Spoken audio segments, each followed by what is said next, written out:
मुबारकपुर विधानसभा में अखिलेश यादव को प्रत्याशी घोषित होने पर लोगों ने किया जोरदार स्वागत। बता दें कि आजमगढ़ जनपद के मुबारकपुर विधानसभा से अखिलेश यादव को समाजवादी पार्टी का प्रत्याशी घोषित किया गया है। ऐसे में लोगों में खुशी की लहर देखने को मिल रही है। सपा कार्यकर्ताओं में खुशी का माहौल देखने को मिल रहा है। अखिलेश यादव ने कहा कि समाजवादी पार्टी के विधानसभा क्षेत्र मुबारकपुर की समस्त जनता को बहुत बहुत धन्यवाद कि उन्होंने हमें इतना प्यार और आशीर्वाद दिया। साथ ही हमारा सुबह से ही इंतजार कर रहे थे। उनका कहना है कि आगामी विधानसभा चुनाव 2022 में समाजवादी पार्टी की सरकार बनने जा रही है, इसलिए इस बार मुबारकपुर की जनता से मेरी अपील है कि इस सरकार को उखाड़ फेंकने में मदद करें।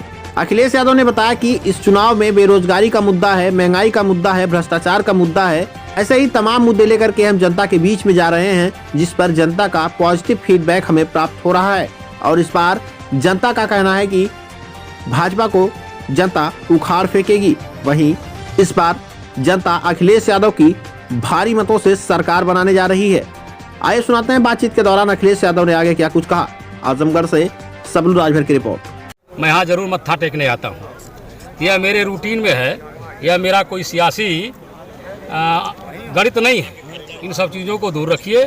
मुबारकपुर के लोगों ने मन बनाया है आने वाले 2022 में समाजवादी पार्टी की सरकार बनाने के लिए। मैं तो सिर्फ हाथ जोड़ करके एक अपील करना चाहता हूँ कि साथियों, बहुत दिन से समाजवादी पार्टी यहाँ चुनाव जीतने से महरूम रह जाती है। इस बार लोगों ने मन बनाया है।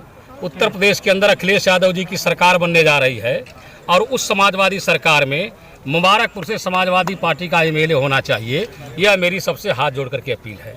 इस चुनाव में मुद्दा क्या रहेगा आपका? जनता के बीच में आप किन मुद्दों को लेकर जाएंगे? अभी हम देखिए आए हैं और साथियों से मिलना चाहते हैं।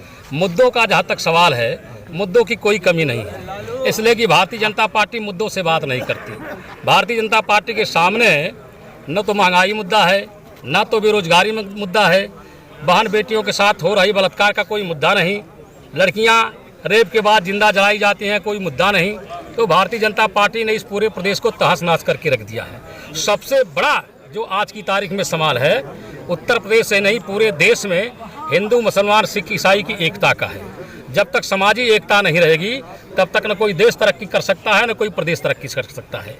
देश के जितने भी तरक्की पसंद लोग हैं, देश में जितने भी बुद्धिजीवी लोग हैं, जितने भी गरीब किसान मजदूर लोग हैं, जितने भी बुनकर तबके के लोग हैं, सारे के सारे लोग उत्तर प्रदेश के चुनाव की तरफ आंखें गड़ाए हुए हैं कि उत्तर प्रदेश के अंदर एक ऐसी सरकार बनेगी जो पूरे देश के अंदर अमन और शांति कायम करने का काम करेगी, जिसके मुख्यमंत्री हमारे महबूब नेता माननीय अखिलेश यादव जी हैं। तो आपने सुना भी होगा, उन्होंने कहा कि भाईचारा हमारा प्रमुख मुद्दा है। जो भाईचारा भारतीय जनता पार्टी ने 5 साल में उत्तर प्रदेश के अंदर, 8 साल में केंद्र के अंदर बिगाड़ने का काम किया है। हमारा पहला मुद्दा है कि हम भाईचारा कायम करेंगे, तभी देश बचेगा, तभी समाज बचेगा। आपने रोजगार की बात किया, विकास की बात किया और भी बहुत सारे मुद्दे उठाए। क्या इन सारे मुद्दों को जनता याद रखेगी या फिर हिंदू मुसलमान, शमशान कब्रिस्तान, जात बिरादरी धर्म के वर्गलाने में आ जाएगी? आप भारतीय जनता पार्टी के एजेंडे की क्यों बार बार बात करते हैं? ये कब्रिस्तान, ये शमशान घाट, ये पाकिस्तान, ये जिन्ना, ये सब तो भारतीय जनता पार्टी के एजेंडे में है, हमारे एजेंडे में नहीं है। समाजवादी पार्टी के एजेंडे में उत्तर प्रदेश का विकास है, बेरोजगारी को दूर करना है। अखिलेश यादव जी ने कह दिया कि 22 लाख नौजवानों को तकनीकी क्षेत्र में हम रोजगार देने का काम करेंगे। उन्होंने कह दिया कि अगर 5 लाख रुपए किसान बीमा देने का काम करेंगे। उन्होंने कहा कि हमारी सरकार बनेगी तो बुनकरों को फ्लैट रेट पर बिजली मिलेगी।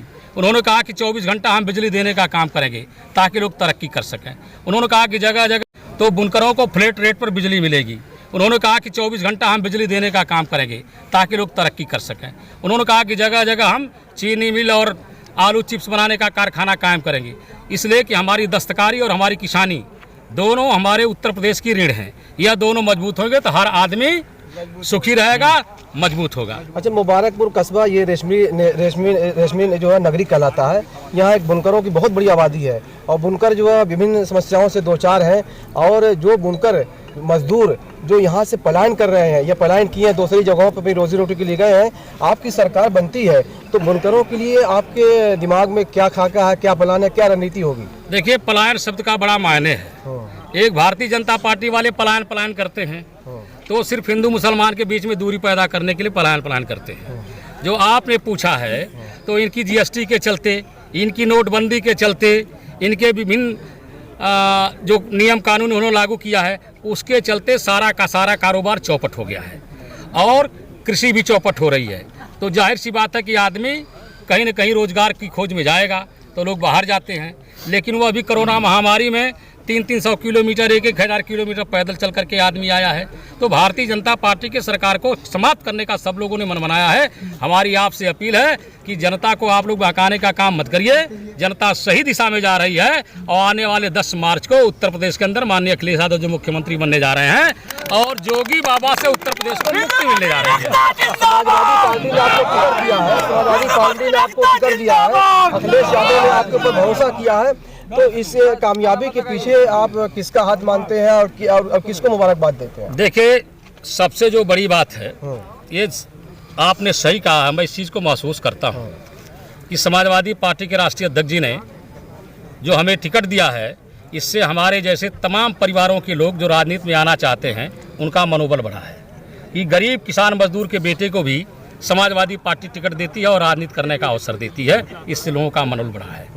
और जहाँ तक मेरा सवाल है, मैं अपने नेता के प्रति समर्पित हूँ और मेरा विश्वास बढ़ा है और मैं पूरी कोशिश करूँगा कि यह सीट जीत करके समाजवादी पार्टी की झोली में डाल दूँ। और साथ ही साथ मेरे क्षेत्र इलाके के नौजवानों ने, विशेष रूप से सोशल मीडिया पर काम करने वाले नौजवानों ने, जो मेरे पक्ष में आवाज़ उठाई कि अखिलेश यादव बहुत दिनों से समाजवादी पार्टी के यहाँ कार्यकर्ता के रूप में काम करते हैं, सबके सुख दुख में शामिल होने का काम करते हैं, साथ ही साथ जन समस्याओं के सवाल पर संघर्ष खड़ा करने का काम करते हैं, तो अखिलेश यादव का हक बनता है कि इनको अवसर दिया जाए। तो मैं अपने क्षेत्र के इलाके के लोगों को, मेरे पक्ष में जो लोगों ने आवाज़ उठाई है, उनको भी हृदय से आभार व्यक्त करता हूं।